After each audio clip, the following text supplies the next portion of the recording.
amazing Brit Network, and thank you, Tori, for the invite to join you today. I'm really pleased to be introducing you to our latest creation, Godzilla, King of the Monsters. This is a collaboration between myself and Valerie Roche, a name that'll be familiar to many of you. She was the co-designer of the legendary Saturn V set. And this is actually our fifth collaborative build together. We started out doing rockets. You can see some of them behind me. We did a couple of different SpaceX ones, and then Blue Origin's New Glenn and NASA's SLS. And then Godzilla here, we started work on that about 4 months before we listed it. We started by watching a lot of old and new Godzilla movies, learn a lot about the character, how it moves, how it should be posed. Really, we wanted to then incorporate all that into our build here. We started with the torso. So the torso has a lot of parts of articulation that come off it, so it has to be really robust. That also meant that it was quite heavy though. And then the legs. The legs were the hardest part to get.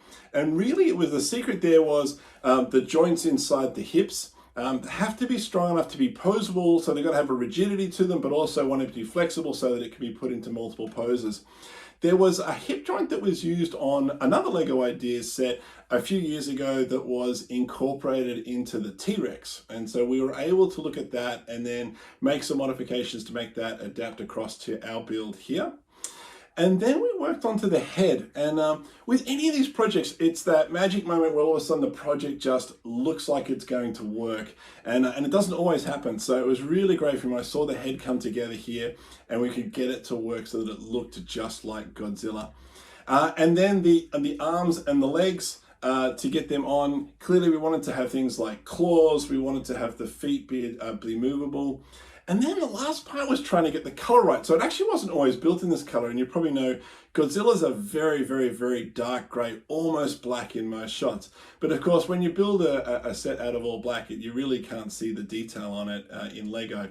So we went with dark blue gray, and then there's some light blue, light up elements on the back here that make it a bit different. And then we've put a little bit of a light blue azure color in there for the eyes to really make them stand out. And the last part of it was to photograph it, which involves typically me taking it up on top of a car park, putting it on top of the car, and taking some shots in the sunset. And you can see some of those photos online with this video. And yeah, they came out really well, but it was good fun, especially the moment when the wind blew really strongly and it fell to the ground. But that's another story. So as far as what can it do, let's start up here at the jaw. So we've got a movable jaw. Also the head can move up and down. And then also that's pivoted onto the shoulder. And it was really important to get that right because we wanted it to be able to do the standing up pose as well as the walking forward. The next section was the arms. So the arms are fully rotatable. They've got elbow joints that function. They've got wrist joints that function. And then all the fingers are articulated.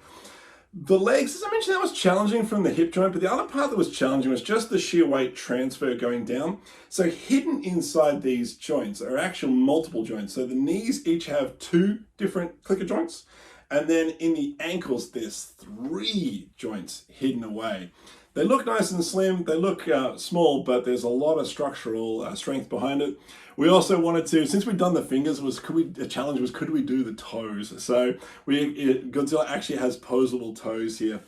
And then the last part is this big long tail. So Godzilla is about just around 60 centimeters long, and a fair chunk of that is the tail. But of course, as you can appreciate, once you have a tail that long, it's got some weight to it. So depending which section you're talking about, there's up to 5 connectors hidden inside between each joint. And with this, you can then pose it left, right, bending it either way. All up, it came in at 2,127 pieces. It stands 58 centimeters tall, 58 centimeters long, 35 centimeters tall, and 14 centimeters wide.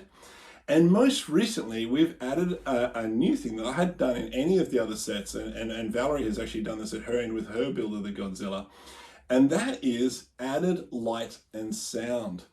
So let's take a look at that now. Let's have a look how it's come out.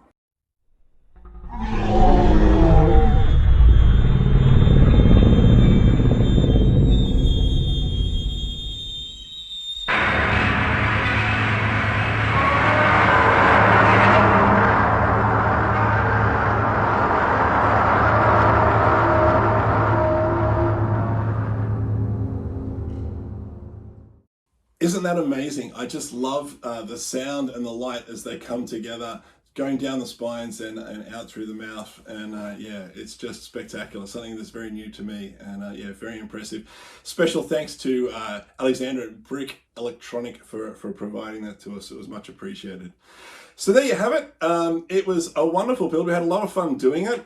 In 4 months, that's actually about normal for us as far as how long it takes. Sometimes it can take a little bit longer, but we've got a pretty good rhythm. Valerie is based in France and doesn't speak English, and I'm based in Sydney, Australia, and I don't speak a lick of French. The other challenge was that we build differently. So Valerie builds in LDD and is an absolute pro. I only build in bricks. So there's been things there where we've had to work out our rhythm over the years, but we've now been doing this for a few years together and have the best time doing it. We're already working on next projects and always love to hear good ideas if you've got one to send to us. So on that note, thank you, Tori, for inviting us along to join you today. Have a great day. Bye.